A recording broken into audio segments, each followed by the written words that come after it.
सांगणाऱ्या बाईबद्दल व्यतीत नाही राहणार तर काय राहणार आहे? कशासाठी श्राद्ध घालू? वैचारिक पातळीवर नीतींवर आपला विरोध असला पाहिजे. एका तुम्ही पोराला सांगता श्राद्ध घाल म्हणून. मी सांगतो सुषमाताईंना घाला तुमच्या पोराचं श्राद्ध. या राजकारणामध्ये जमणार आहे?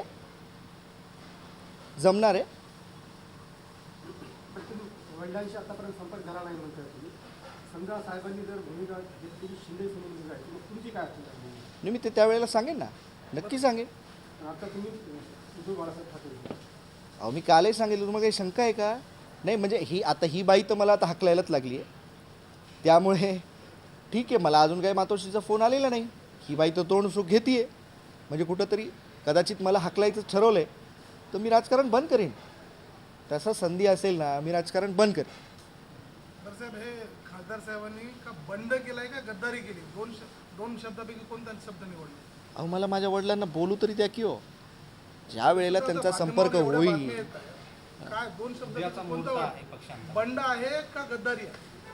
मी आज याबद्दल काहीही बोलणार नाही आहे. ज्या दिवशी माझ्या वडिलांसोबत माझं बोलणं होईल त्यावेळेला मी त्यांच्याशी बोलेन, नक्की बोलेन, आपल्याला कळवेन.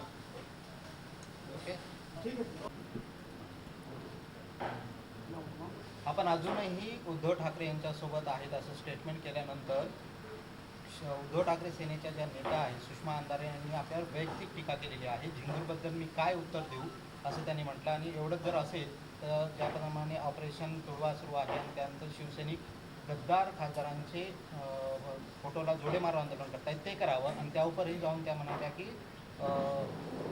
वडिलांचं पिंडदान करावं. काय उत्तर आहे? एकेकाने घेऊया आणि लास्ट खेप घेऊया. याच्यानंतर मी असल्या अश्लाघ्य, असभ्य, नीतिहीन आणि जिभेचा आजार झालेल्या बाईला परत उत्तर नाही देणार आहे. पण जे काही त्यांनी काल जे काही ते बोलल्यात त्यासाठी एकेकाने घेऊया. प्रथम काय म्हणल्यात ते मला? झिंगूरला काय उत्तर द्यायचं? मी झिंगूर तर मग ते सरडा. बाळासाहेबांवर ह्या बाई काय काय बोललेल्या आहेत, उद्धव साहेबांवर काय काय बोललेल्या आहेत, आदित्य साहेबांवर काय काय बोललेल्या आहेत, या सगळ्या गोष्टी बाजूला ठेवून आम्ही या बाईला स्वीकारलेलं होतं. हिंदू देवी देवतांवर ही बाई काय काय बोललेली आहे ते सगळं आम्ही बाजूला ठेवलेलं होतं. आणि मग आज हे मला कुठंतरी काहीतरी धर्माबद्दल शिकवतायत, नीतीबद्दल शिकवतायत. जुनं मलाही करता येतं, मलाही काढता येतं. वयाने लहान आहे म्हणून आपला आदर करतोय. गृहीत धरायचं कुठलंही कारण नाही. त्या सुशिक्षित असतील तर आम्हीही कोणी अडाणी नाही आहेत. बोलता आम्हालाही येतं. फक्त आम्ही तुमच्यासारखी आमची पातळी घसरू दिलेली नाही आणि घसरू देणारही नाही. आपण बोलत जा. त्या सगळ्या गोष्टी किती सुसंस्कृत आणि किती सभ्य आहेत हे महाराष्ट्र ठरवेल. त्यांनी सांगितलं की जर ठाकरे सेनेसोबत राहायचं असेल तर मग गद्दार खासदारांबद्दल जे जोडे मारो आंदोलन सुरू आहे ते जोडे आंदोलन आपण करावं. यांना किती जोडे मारायला पाहिजे होते मग आधी? ठीक आहे, हे गद्दारी झाली, सगळ्या गोष्टी झाल्या. तुम्ही जे काही उद्धव साहेबांबद्दल, आदित्य साहेबांबद्दल, बाळासाहेबांबद्दल याआधी बोलला होतात, तुम्हाला किती जोडे मारले पाहिजे होते? मी माझ्या वडिलाला कुठेही जोडे मेडे मारो आंदोलन वगैरे करणार नाही. हिंदू धर्मामध्ये बापाचे पाया पडल्या जातात. त्यांना कुठल्याही स्वरूपामध्ये जोडेमेडे मारले जात नाही. त्यामुळे शब्द सांभाळून बोलावेत. एका मुलाला बापाला जोडे मारायला सांगणारी बाई ही अतिशय अश्लाघ्य आणि तिची मानसिकता त्यावरून कळते. त्यामुळे मी आपल्याला सांगणार आहे का तोंडसुख घेत असताना कुणाबद्दल बोलताय, त्या व्यक्तीचं समोरच्या व्यक्तीबद्दल नातं काय आहे, ह्या सगळ्या गोष्टी सांभाळून आपण बोलाव्यात. परत जर असं काही बोलाल तर मी यावरचं जाऊन सांगतो. आज पक्षाची जर कुठेतरी जर हे अशी परिस्थिती झाली असेल ना तर ही बाईच जबाबदार आहे. मी तर म्हणतो ह्यांची पहिले आधी यांनी स्वतःची ना एकदा काउन्सिलिंग करून घेतली पाहिजे. मी तर म्हणतो या बाईंना ना थोडा मानसिक आजार झालेला आहे. त्या मानसिक आजाराच्या पहिले त्यांनी गोळ्या सुरू कराव्या.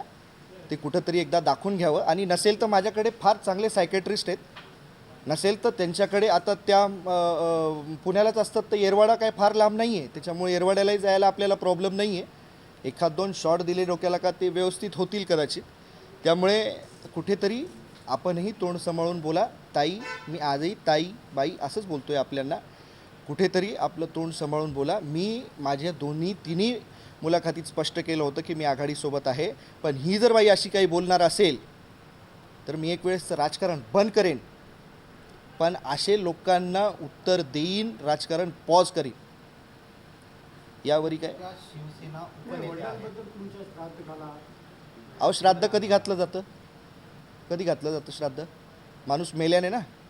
आत्ता वर्षभराखाली मी माझी आई गमावली आहे. बापाचे श्राद्ध घालून काय काय करू? अजून मला म्हणजे नीटचे 1 वर्षही नाही झालं आहे माझ्या आईचं श्राद्ध करू. मी तर म्हणतो या बाईचं श्राद्ध घातलं पाहिजे हो, सामूहिक श्राद्ध घातलं पाहिजे. हिनं तर हिंदू देवी देवतांबद्दल जे काही बोलली आहे ना, त्याच दिवशी ही हिंदूंमधून मेली असं आम्ही समजतो. आता तुम्ही म्हणलात की मला राजकारण पॉज करावं लागेल, म्हणजे नेमकं काय? नाही, हे बघा, मी कालपर्यंतही हे सांगत आलो की माझ्या वडिलांसोबत माझा अजून संपर्क झाला नाही. त्यांची भूमिका मला आधी समजून घेऊ द्या, नेमकं काय आहे काय नाही. मी आपल्याला वारंवार सांगतो आहे का माझा त्यांचा संपर्क नाही झाला आहे. मला माझ्या वडिलांची भूमिका समजून तर घेऊ द्या, नेमकी आहे काय. ही अतिशय तोंडसुख. अरे बरं, एक मला कळत नाही, ही बाई एवढी का बरं तोंडसुख घेते आहे.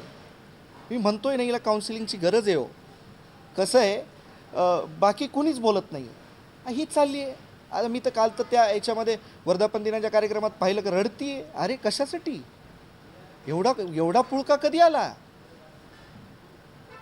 त्या दहीहंडीचा एक व्हिडिओ आहे बघा. दहीहंडीच्या वेळेस ही उद्धव साहेबांबद्दल काय बोललेली आहे ना, तेव्हा नाही हे रडू वगैरे आला.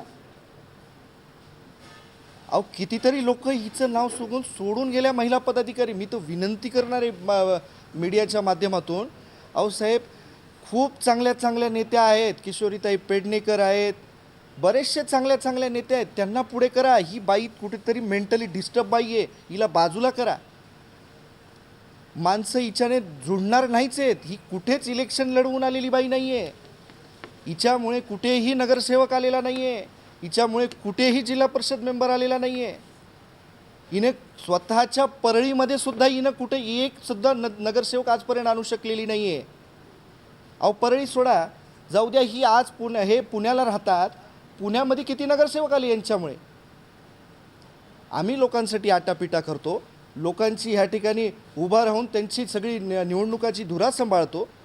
सामान्यातल्या सामान्य कार्यकर्त्याला काय लागतं हे काय माहिती आहे या बाईला. त्यामुळे मी तर सांगतो, त्यांच्याच शॉर्ट फॉर्ममधल्या बाईटमध्ये जर सांगितलं ती ही अशा सरड्याच्या चालीच्या बाईबद्दल मला काही असं फारसं बोलावंसं वाटत नाही. या बाईचे दाखवायचे दात वेगळे आहेत, खायचे दात वेगळे आहेत. त्याच्यामुळे मी स्पष्ट शब्दामध्ये कालही सांगितलं होतं, आजही सांगितलं, ज्या दिवशी माझे वडील येतील त्यांच्याशी बोलेन, त्यांची भूमिका समजून घेईन. आणि ही जर बाई अशी बार बार बोलत असेल तर मलाही विचार करावा लागेल. म्हणजे